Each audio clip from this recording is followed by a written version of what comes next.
All right, Shabbosai, good morning. Good morning. Let us begin. Begin by thanking all of our sponsors for this morning's shir. To thank our annual Talmud Torah sponsor of Tavshin Pei, the Tilson family of Eretz Yisrael, for dedicating all the Shumer Joshos this year as a schus for Besoros Tavos for Am Yisrael.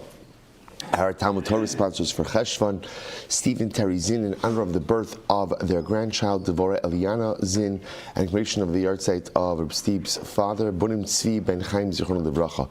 Shmuel and Rabin Karabkin, in the Schusser of Fushleim of Rabin's cousin serving in the IDF, Binyamin Chaim Pesach Ben Musha Chana, and commemoration of the yahrzeit of Rabin's mother, Pesa Mira Bas Chaim. Dr. Moshe and Ellen Gevant, in memory of Reb Moshe's parents, Yaakov Meir ben Moshe Leib and Sheena Bas Abba, and Dr. Bezad and Yamina Salfer of Los Angeles for dedicating the Shumer Joshos this month in memory and the merit of a speedy and full recovery for Esther Bracha Bas Chaya. We hope, and today's daf is sponsored by Said and Simahakin, hoping that today's election results will be in favor of this country, Yidden all over, and Eretz Yisrael. This does not reflect an endorsement of any particular candidate, right, of their position. Right? So I want to maintain our tax-exempt status over here, right? But I mean, just a reminder, please make sure if you have not yet voted to make sure to take time today to vote. It is an incredible, not just privilege, but an awesome responsibility. And Halavai HaKadosh Baruch Hu should just guide us and guide our country all in the right direction. I will say, and of course we dedicate our learning in the schools of our precious hostages. May HaKadosh Baruch Hu bring them home b'shalom and b'karov. And the schools of our holy soldiers, may they be successful b'chol ma'aseh yedeihem. With that, let us begin. Today's daf is Kuf Lamed Gimel, a really excellent daf ahead of us today. So we are picking up in Eretz Hashem on Kuf Lamed Beis 132. We left off 2 lines up from the bottom, I believe. Right? Is that correct? Good. So Gemara says as follows: Hahu da'amar lahu. So remember again, we're talking about these interesting shchiv meira cases where an individual is dividing up his estate. So remember again, all of this kind of started 2 days ago with some of the statements of Shmuel, where Shmuel explained that halacha l'maisa, there are times where when you gift an estate, you're not really gifting an estate. Well, the truth is, it really all started with Rabbi Yochanan ben Baroka, because Yochanan ben Baroka was the one who said that you could essentially reallocate property as a form of inheritance, as long as the reallocation recipient is a person who is in your inheritance chain. That was Rabbi Yochanan ben Baroka. We kind of then branched off to a discussion regarding Shmuel. Shmuel was going to introduce us to this idea that sometimes when you gift property, you're not actually gifting it. Rather, what are you doing? You're assigning custodianship over it. And again, we kind of branched out from there. We've also been focusing on this idea that when a wife receives a gift of property from her husband, and she is getting a gift alongside the sons, at least according to what we've seen up until now, she lifts her ksuva lien on the rest of the property, of the benefit she receives by feeling so important in her husband's eyes that her husband is granting her property ownership. Okay, so now along those lines, Hu d'amar lahu. Tilsa libras, v'tilsa le'isas. So there was a guy, we'll call him Ruvain, we'll call him Yaakov. Yaakov is married to Rachel. So Yaakov has 2 daughters. Yaakov is married, obviously, to Rachel, and he has 2 daughters. So he decides to divide up his estate. He says 1/3 will go to daughter A, 1/3 will go to daughter B, and 1/3 will go to my wife. Okay, so what happens? Shchiva chadami banse. So one of the daughters passed away. So we'll say, so now obviously her third goes back into the estate pot. Savara papila meimar lo shakla elatilsa. So the shaila now becomes, the question that they're trying to figure out is, what are the ramifications of this on the wife? In other words, so the wife was given 1/3 property. So now, what is her relationship to that additional third that has now fallen back into the estate pot? Take a look. Take a look at the Rashbam for just a moment. So Rashbam about 5 lines up. Da'amrle tilsa lebras tilsa lebiti tashniya v'tilsa leishti dahainu asa shutaf bein habanos uminadin avda ksuva samei hani trei tilisi shinasan av. So remember again, this is a classic he's always seen before. He's made her, so to speak, a partner. Right? He's made her a partner. What we've seen up until now is the model is when a wife receives property and she's a partner amongst all the other people receiving portions of land, she lifts her ksuva lien from the rest of the estate. Now, one of the daughters dies, and let's say again that daughter doesn't have heirs. She's not married, she doesn't have children. So now what ends up happening is her piece falls back into the estate. So the shaila now is, does the wife have some type of claim on that third or not. So Rav Papa wanted to say, Lo shakla la tilsa. No, she has the third that she received. And remember again, by receiving that one-third property, she relinquishes rights in anything else. Take a look at the last Rashbam on the page. So Rav Papa the Meimar, Les lo le'isisa ela tilsa diyav labayla. All Rachel has is the one-third that her husband gave her. The mehat tilsa the chazer v'kana les lamidi shari lomi makom acher bal yado alami osen chasen atzma shalbano shekvar machla isha. Now let's remember again, we spoke about this. Even in a case where a wife relinquishes her ksuva rights on property, what is she relinquishing? She's relinquishing current rights, right? Current rights. If the husband acquires new property, everyone agrees that she has rights in that property. Now it's interesting, so Rav Papa wanted to say, that's fine, but this is not new property. This is the same property. In other words, this was the same property that she relinquished her rights on. Remember again, Yaakov gave a third to daughter A, a third to daughter B, and a third to the wife. When the wife receives her property, she relinquishes rights on any of that other property. Now even though daughter 1 dies and the property comes back into like the estate pool, the Rav Papa says the wife has no rights on that. Top of Kof Lamed Gimel 133a. Amrli Rav Kana. Rav Kana says, 1 second. Ilu hadar kani mi lo shakla. Let's play this out. If Yaakov were to acquire new property, what would be the halacha? Rachel would have rights in that, right? She's only relinquishing rights in current property. But if Yaakov were to acquire new property, she definitely would acquire rights on that. So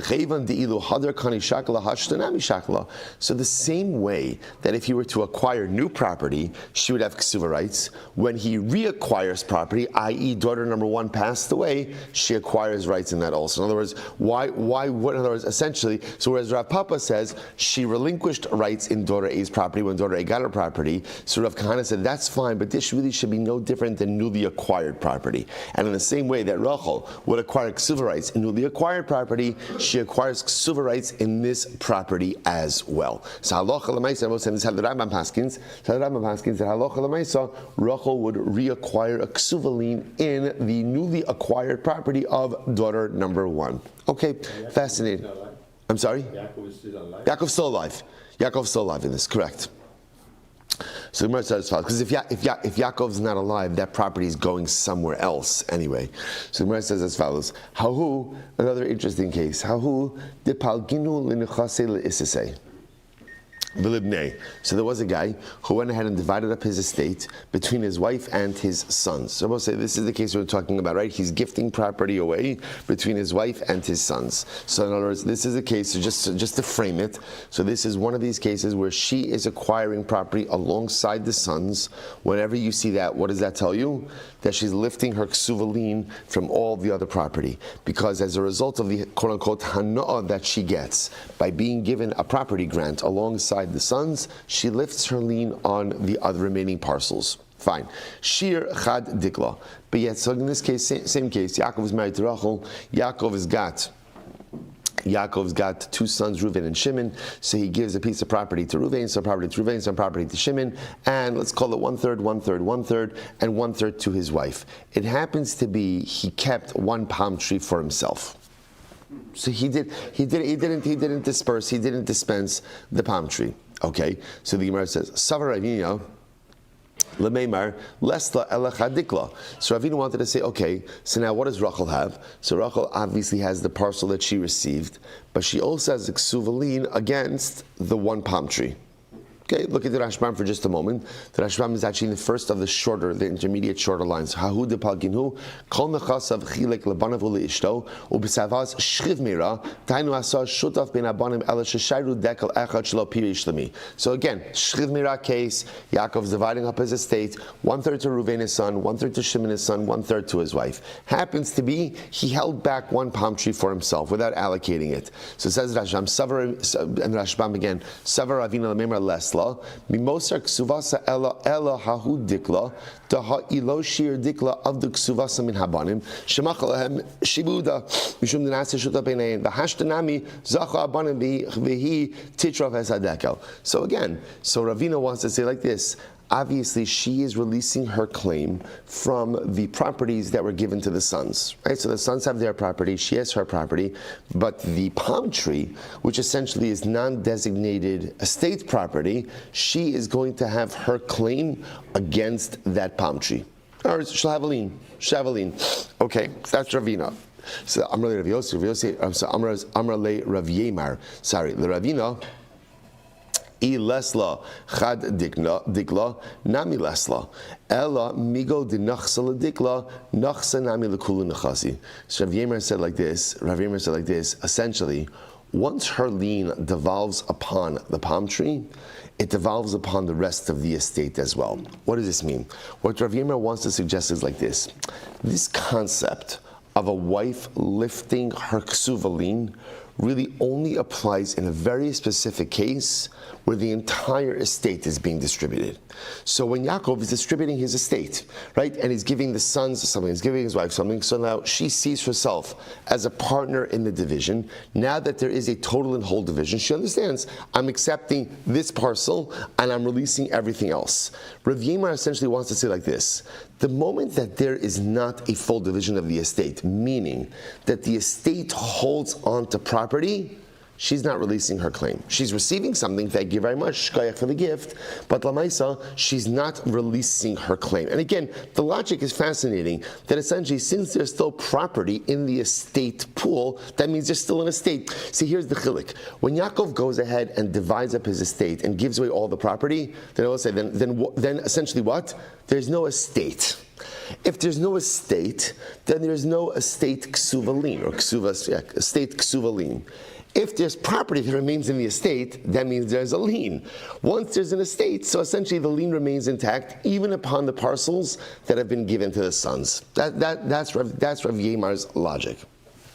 Incredible. So if you look at the Rashbam says, Amar le Rav Yemar al Ravina I lesla ksuvasa mechila kabana mishum diyada delesla nechasa machrini umachla bishal shasashata beinehem iach idiklenami lesla. So in other words, Rav Yemar says it's got to be one or the other.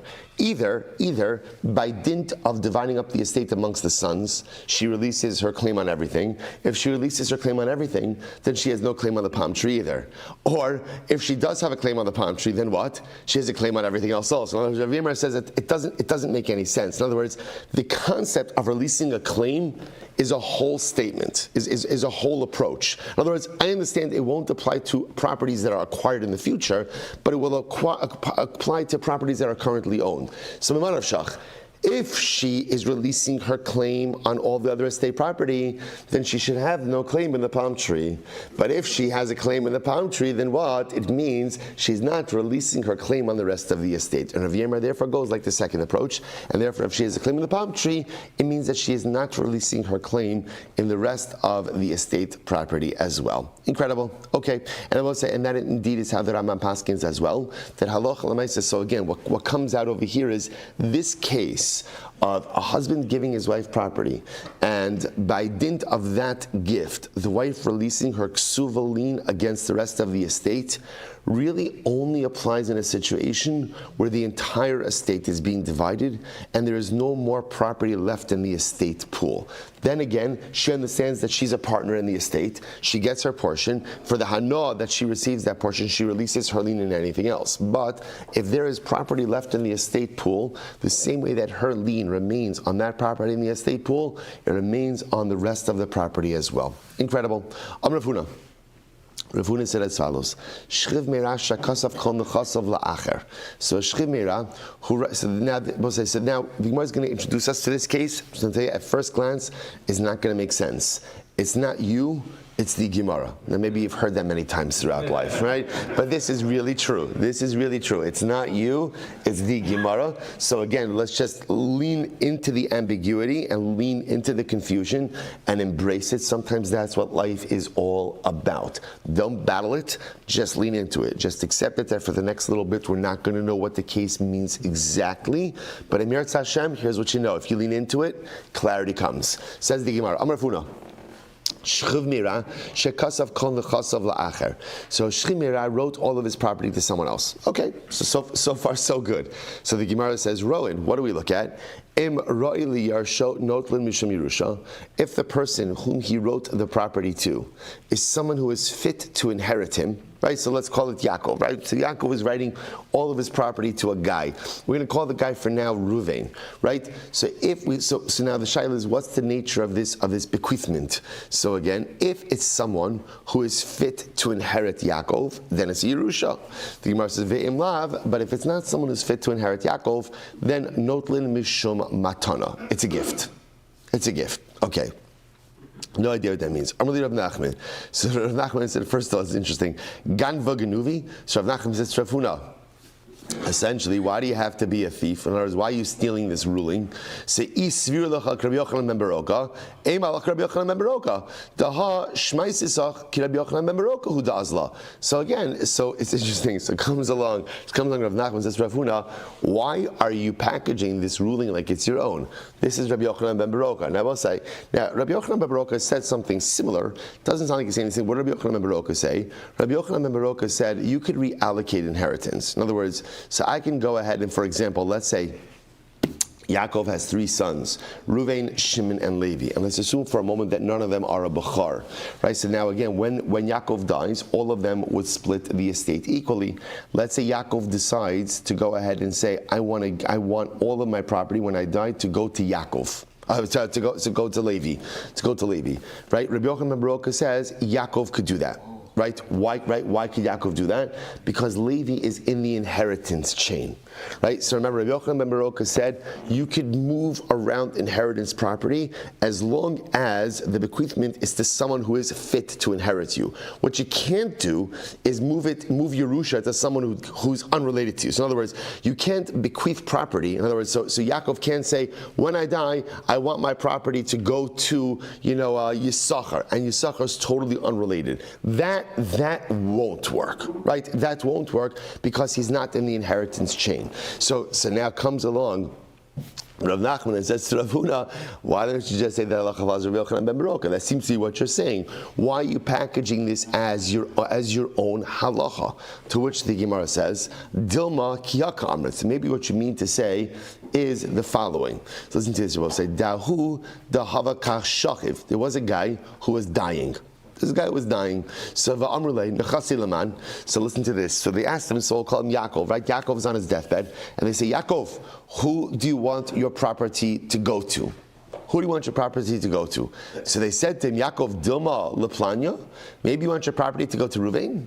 Maybe you want to write Va'amrle Elulaman. So Yaakov answered in true Jewish fashion, well, who else should I leave it to? Right? So in other words, it's not quite a yes. It's not quite the yes, but it seems to be a yes. Right? Yeah, of course. Who else would I leave it to? Va'amrle Elulaman. Va'amr. So the Gemara says Va'amrla. So now, what was I say? Interestingly enough, we ask ourselves, so what do we do with such a scenario like that? So what is that? Va'amrat lana Allah.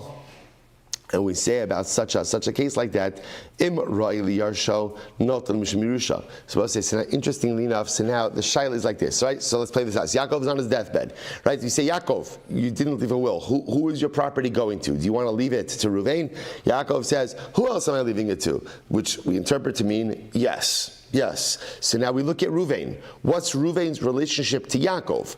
Im ra'i liyar not mishum Yerusha. So if Ruvain is in the inheritance line for Yaakov, then Yaakov is leaving it as a Yerusha. Ve'im lav not mishum matana. And if not, then we assume that Yaakov is leaving the property to Ruvain as a gift, as a matana.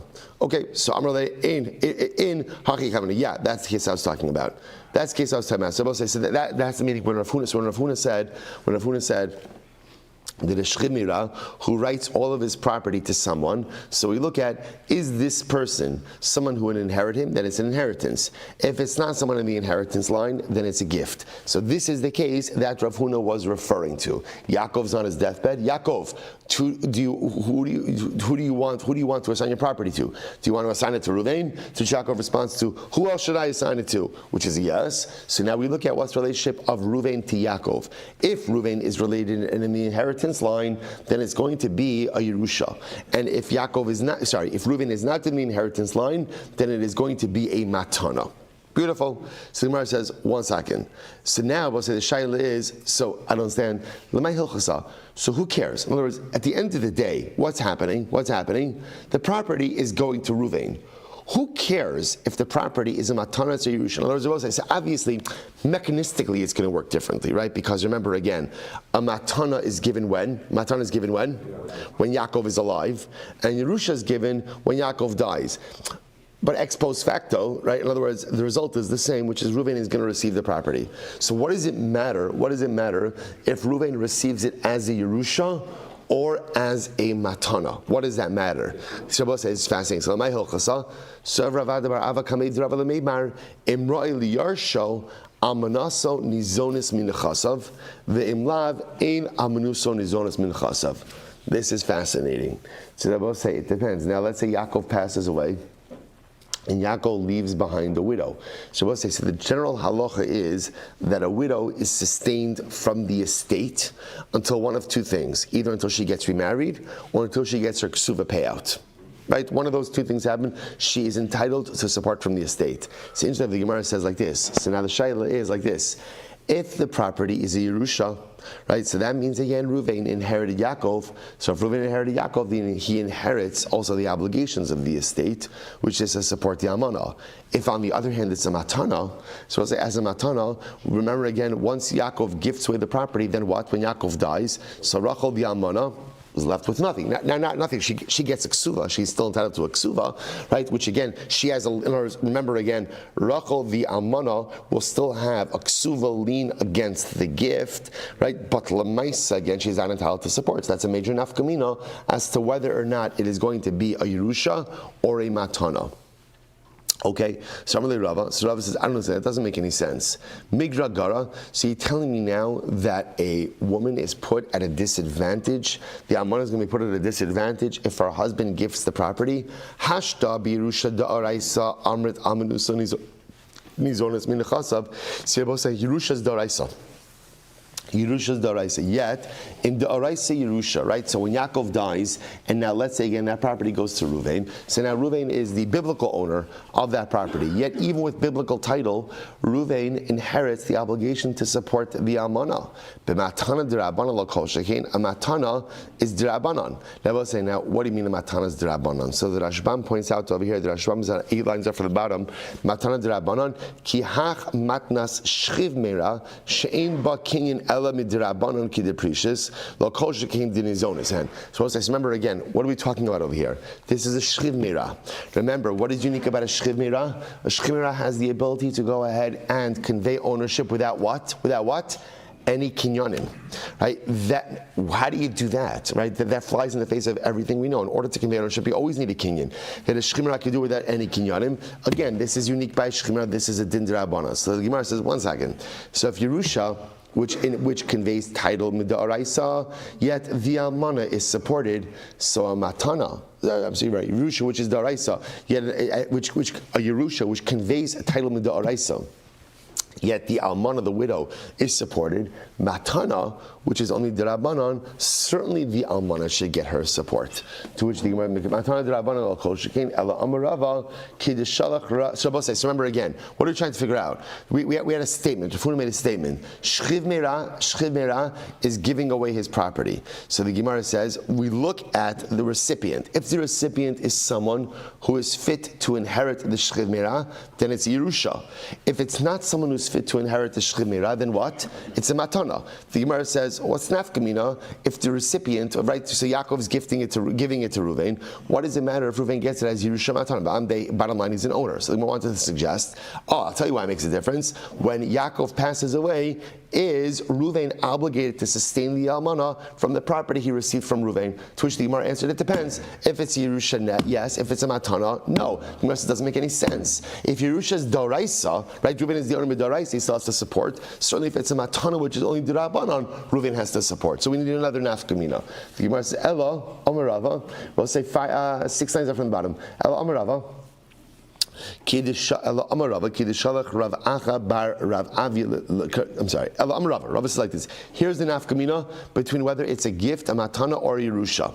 Kidushalach Rav Acha bar Rav Avia. L'divri Rabbi Yochanan ben Beroka nechasi lach va'acharecha leploni. So this is an interesting case. So let's say Yaakov. Well, let's make it even better, right? Avram is going to die. He's shchimira, and he conveys ownership of his property. But the way he does it is like this. Avram says like this: I want my property to go to Yitzchak, and after Yitzchak, I want it to go to Yaakov. Now, both say, now let's assume for a moment over here that these people are not necessarily related, right? So Avram says, I want my property to go to Yitzchak, and when Yitzchak dies, I want it to go to Yaakov. Okay, so what's the halacha? Im haya rishon ra'il yarsho ein l'sheni b'makom rishon klum. Shein lashon matana el lashon Yerusha v'Yerusha in lehefsik. Okay, a lot going on over here. So watch this. So if when Avram makes this gift, he makes this gift b'lashon Yerusha, right? And assuming that Yitzchak is someone who is in the inheritance line for Avram, that means Yitzchak receives this as Yerusha. Rabbi says something interesting happens with the Yerusha. Once you trigger a Yerusha, you can't disrupt it. That's what we call Yerusha Ein la hefsek. Once you inherit something, that inheritance cannot be disrupted. So remember again, let's play this out. Avram's intention over here was for, right, when he dies, let it go to Yitzchak, let Yitzchak use it for his lifetime, and then let it go to Yaakov afterwards. Now the Gemara says, does this work? So the simple answer is, it depends. If Yitzchak is not in the inheritance line of Avraham, then it works fine. Because what is it? A matana. And a matana could be assigned however you want to assign it. So you want to assign a matana for Yitzchak during his lifetime, and then when Yitzchak dies, the matana goes to Yaakov, no problem. However, if Yitzchak is in the inheritance queue of Avraham, then when Yitzchak receives it, he receives it as Yerusha. Once something is Yerusha ein la hefsek. You can't interrupt the Yerusha. So once Yitzchak has it, that's it. It stays with Yitzchak, and when Yitzchak dies, who does it go to? Yitzchak's Yarshim, Yitzchak's heirs. Fascinating. Sefer Basra, what the Gemara is suggesting over here is that's the distinction between a matana and Yerusha. So when Rav Huna said that when the Shchiv Meirah gives, right, when Yaakov the Shchiv Meirah gives away his property to Ruvain, we look at it, if Reuven is fit to inherit him, then it's Yerusha. If he's not fit to inherit him, then it's a Matana. And we ask, what's the nafkamina between a Yerusha and a Matana? Here it is. A Matana is assignable over multiple people. You could say, I want my property to go to A, and then when A dies, go to B, and when B dies, go to C, and so on and so forth, in perpetuity, as long as you want. Because Matana, yeshla hefsek. A gift, ultimately, again, could come to an end. You could have a duration that comes to an end. Yerusha, on the other hand, in lahefsek. So if it comes to, an Avram dies, if he assigns it to Yitzchak, if Yitzchak is in the inheritance progression, then once it comes to Yitzchak, when Yitzchak dies, it does not go to Yaakov, it stays with Yitzchak's heirs. So we'll say, fascinating distinction. So Matana could come to an end. Yerusha, ultimately, again, does not come to an end. I will say, if you think about it also, what's the distinction between ultimately, again, a Yerusha and a Matana? So Matana, generally, you've done nothing for. Right? So when you do nothing for something, when there's no effort expended for something, easy come, easy go. You don't have the ability to retain it in any way. On the other hand, I will say a Yerusha generally means, in a classic sense, you're part of a family unit, some type of family unit. As part of a family unit, hopefully you are contributing in some type of way.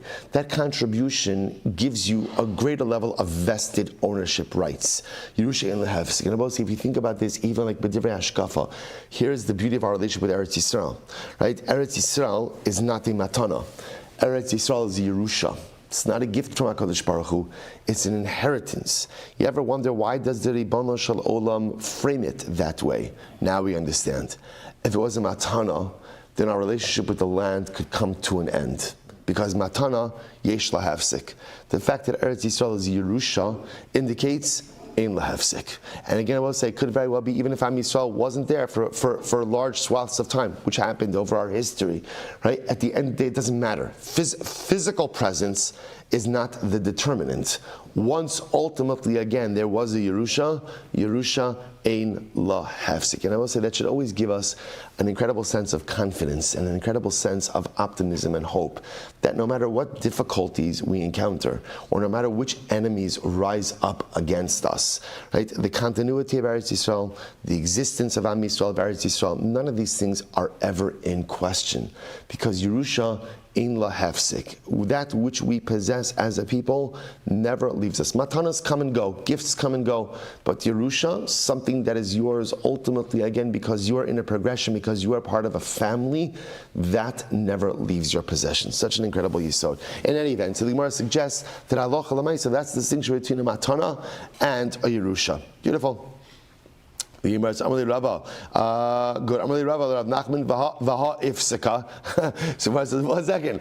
But that's not what happened over here, right? In this case over here, Avraham said, I want the gift, I want it to go to Yitzchak, and then from Yitzchak, I want it to go to Yaakov. And even though Yitzchak, right, even though Yitzchak is in the inheritance queue, Avraham still transferred it after Yitzchak says to Yaakov. So Avraham stopped the inheritance. So you see from that inheritance can be interrupted, to which the Gemara says, no. Last line of Osai Kof Lamed Gimel Amud Aleph 133a, who's Savar Yesh Lahefsek, V'Rachmana Amar Ein Lahefsek. You could think whatever you want, right? You're entitled, I will say, right? Klal Gadol in life. You're entitled to think whatever you want. You just very well may be wrong. So in other words, so Avram thinks that Yerusha, by the way, Avram thinks that Yerusha can be interrupted, right? The Torah says it cannot be interrupted. Yerusha ein la hefsek. I will say also tremendous Moshe Haskell. You know, we kind of live in a time and in a society where if you think something or if you feel something, so it's automatically right, and no one is allowed to tell you that you're wrong. And that is because in our contemporary age, truth is subjective. Truth is subjective. So it's important to understand we fundamentally, totally, and wholly and unequivocally reject and repudiate that idea.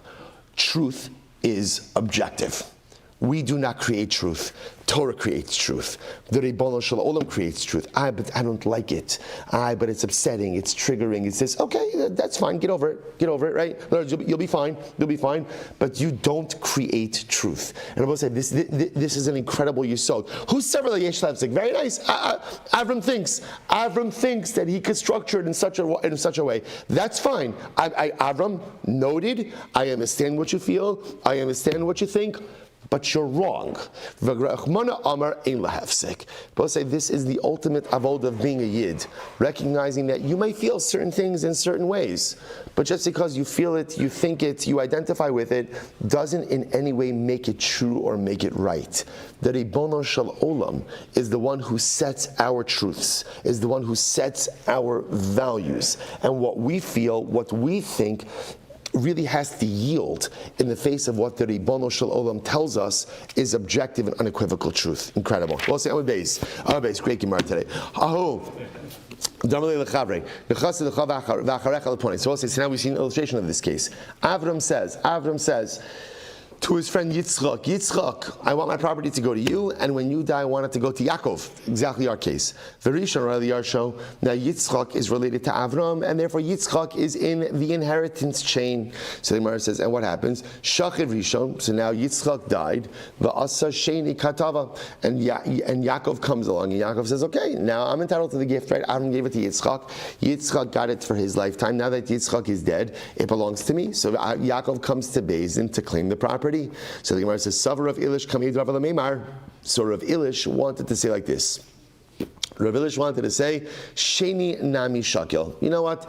Yaakov should get something also.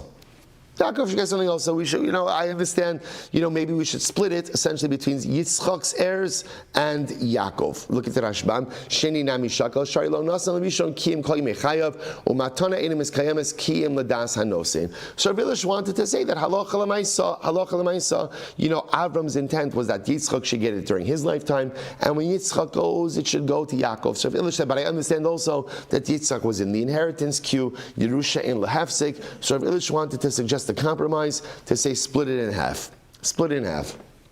Amrlei, so Rava says, listen to this. So Amrlei, so he responded. Amrlei, so now all this happened in front of Rava. So Rava said about Rabbi Elish, Dayone dechatzatsta hachi daini. So this is interesting, I'm both saying. So he says, this is what compromising judges do.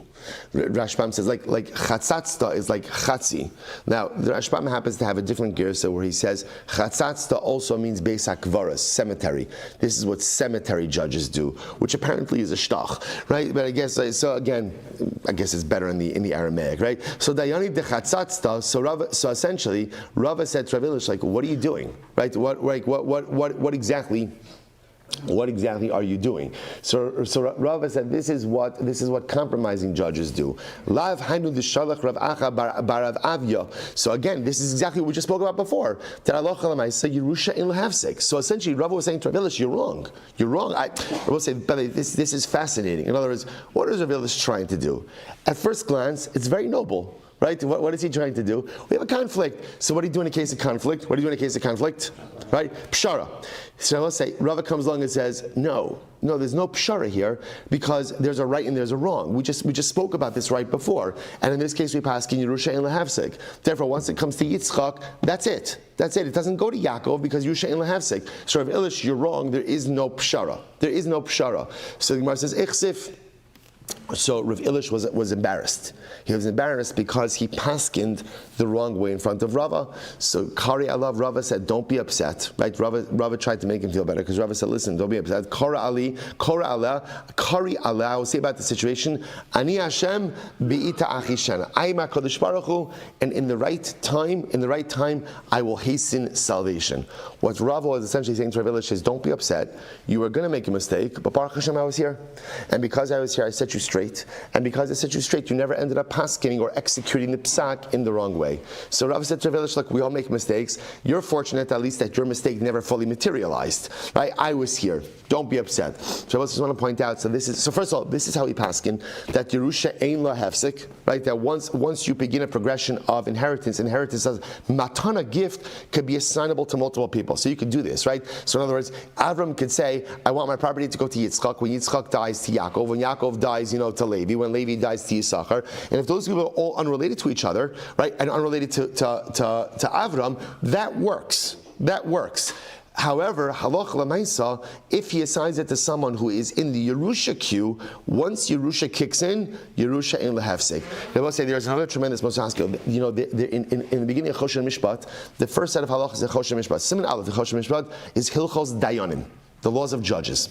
Halacha Aleph, Siman Aleph, Halacha Aleph is whenever the dayan can make pshara, can make compromise, he should make compromise. However, the Shulchan Aruch paskins, when there is a clear right and wrong, you are not allowed to make pshara. Rabbi say this is such a fascinating idea. Compromise is a mechanism and a tool that is used when sometimes there is a complete lack of clarity or a lack of complete clarity. So again, we're not sure exactly which way there is, so we'll make a pshara. The halacha is, when there is clarity, absolute clarity, one person is right, one person is wrong, to engage in the process of compromise is flawed.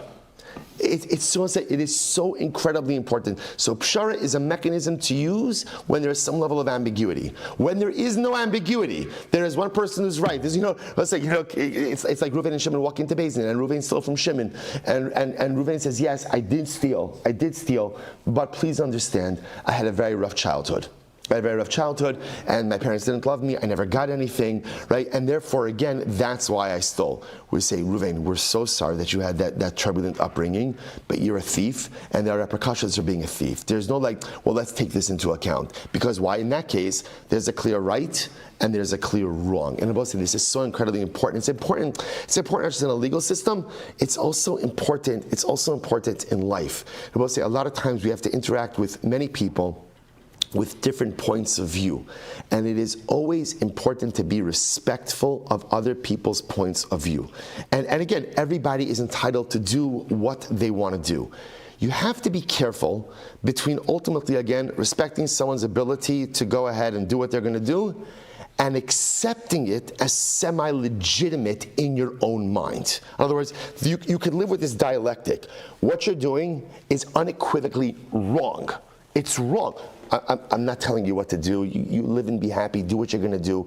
But I know, like, internally, my internal hashkafic system, right, what you're doing and what you're saying and how is wrong. And I have to be clear in those personal hashkafas. There's no pshara, there's no compromise between right and wrong. There always has to be a clear line that delineates. Because the moment that everything is a compromise, and the moment that, oh, sure, well, everything has its place and everything has, then you dilute your entire code and system of morality. So in our interactions, don't be abrasive, don't be judgmental, be accepting and loving of every single person. But internally, make sure you know for you what's right and what's wrong, and don't live a life of pshara in every single area. Incredible Gemara. All right, I want to say, watch this case. Great Mishnah ahead. Here we go. This is a great Mishnah. They're all great Mishnahs. This one's even greater. Watch this. Right? So we'll say, so now Yaakov's dying. Yaakov's a shchemira. What does Yaakov do? Yaakov totally disinherits his kids. And he gives his property to someone. Right? He had a very nice, landscaper, right? So he really took good care of his property. He gives his entire estate to his landscaper, totally bypasses his kids. So the Gemara says, listen, Masha asa asi. Now, again, does Yaakov have the ability to do that? Yeah. How? How could he do it? Matana, right? So yes, he could gift away anything he wants. So what he did is good. But this is not appropriate. It is not appropriate to disinherit your children. Now, I will say this is going to be a fascinating discussion. It's not appropriate to disinherit. It's not appropriate to disinherit your children. Rabbi Shmuel Silber says, "Im lo hayu banav noagim kishura zachar latov." If your children do not behave appropriately, then it is good to disinherit them. Okay, so we'll say, so this is big stuff over here. This is big stuff. Right, so if you take a look at the Rashbam says in ruach chacham nochei menu, almost right across the Rashbam.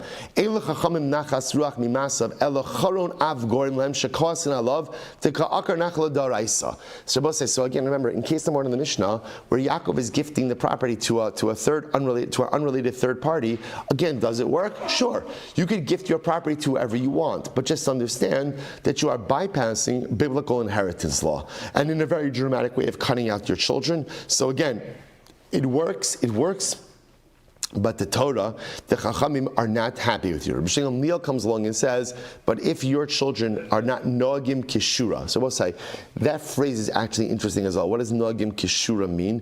Kishura means like a line. If your children are not following, sounds like the straight and narrow, right? If your children are not following in the way that they should, we'll have to define what that means. So Rabbi Shmuel Silber says, it's good to disinherit them. Very strong Gemara. All right, so let's analyze a bit more. The Gemara says like this: Mi pligi Rabbanan li Rabbi Shmuel Silber alo. So says, here's the shaila: Are Rabbi Shmuel Silber and the Rabbanan disagreeing or not? Right? The Rabbanan essentially say you shouldn't disinherit your children. In other words, if you gifted your property away and effectively disinherited them, it works.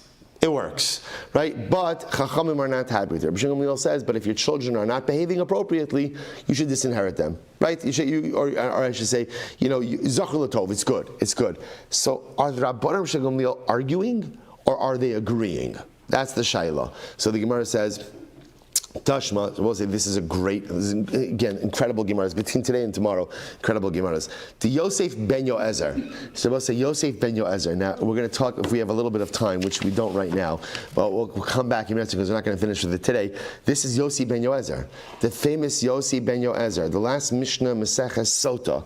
Yosef ben Yoezer was known as an eshkol, literally again as a cluster. Those tzaddikim who possessed alamailis, who had everything, right? The Mishnah at the end of Sota says, Mishemes Yossi ben Yoezer, Batlu Hashkolos, the clusters, those tzaddikim who had both Torah knowledge and Midos Tovos, he was the last one. He was the last one who had the full package. So listen to this. Yossi ben Yoezer had a son, Shelo Haya Noe Kishura, who was not behaving appropriately. But say, what a tremendous Gemara. And this is very affirming. I mean, it's sad, but it's affirming also. Why is it affirming?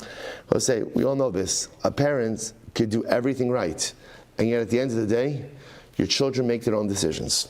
This is very important. One of the kind of like the hardest pills to swallow in parenting, because we often assume, especially when we're young, that if we take all the right steps, our children will always turn out a certain way. But we sometimes forget that our children have that little thing called bechira chavshis, right? That little thing called free will. And with that little thing, they often make all kinds of decisions for themselves. And it's important because sometimes parents beat themselves up very badly when children do different things. And it's important for our parents to understand sometimes as parents we do make mistakes, and those mistakes absolutely impact our children. But sometimes we do everything right, or no one does everything right, a lot of things right, and our kids just make their own decisions. And lav dafka that is a reflection on my parenting. So Yossi ben Yoezer has a son who was natural Hayanoi Kishura. Now let's say the Gemara doesn't tell us what that means, but clearly what? It's not good, right? It's not good. At least, if you see, here's how you have to understand it. If it was just a particular Aveira, the Gemara would have told us, right? He wore shatnez. He was a habitual shatnez wearer. Okay, so fine, right? He was always, whatever, it was, he ate tarfus. He was mechal shab. Noe keshura is a much more like overarching statement that he just wasn't living the right kind of life. So the Havili also the dinari. So Yosef ben Yoezer had a purse of gold coins, which would have fallen to Yerusha to his son. Kama kadsha.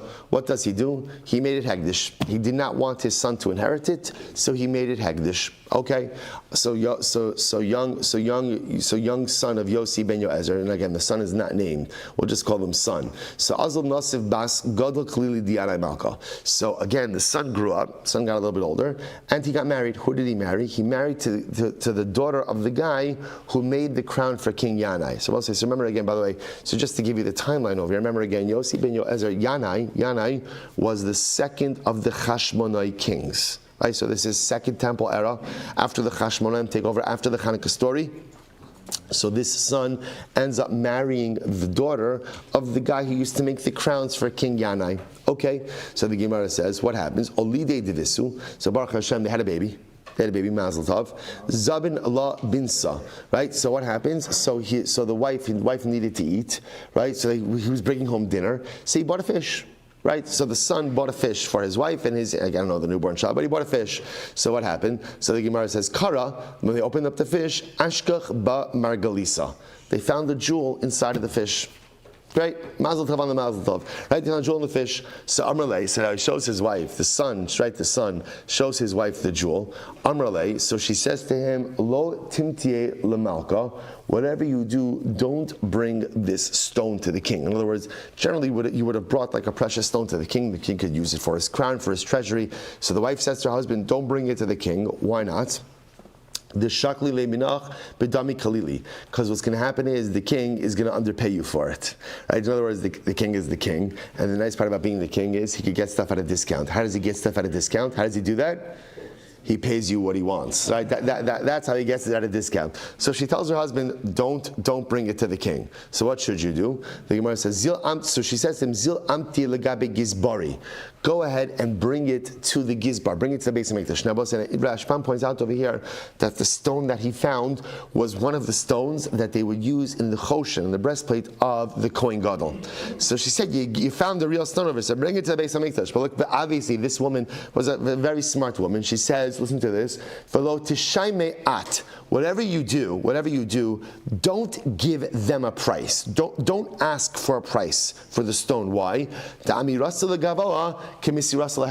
Because she said, if you give them a price, that's the price you're bound at, right? Once you give them a price, that's almost as if like a level of commitment to Hagdish, and don't lock it in because they may be willing to give you more than what you're expecting for this. So just bring it to the Gizbar, say to the Gizbar you want to go ahead and sell this stone, and don't say anything else. So the Gemara says, Amtieh. So what happened? So he brought it to the Beis HaMikdash. Listen to us. I brought it to the Beis HaMikdash. Shamua betleisar ilasa dinari. They appraised the stone for a value of 13 purses of gold dinarim. Wow. So Amrilei, so they said to the son, Sheva is shis leka. So they said to the son, listen, we want to pay you for this, but here's the problem. Right now the Beis HaMikdash, we're a little cash poor. So what we have is we have 7 purses of gold dinarim, but the other 6 we don't have. So Amri Leit, Rashi says, Amr Lahu, so the son said, no problem, Sheva Havule, give me the 7, Shis Harein Mukdashas L'Shamayim. And he makes a very generous donation. Give me 7, and the other 6 I donate to Shabbosai.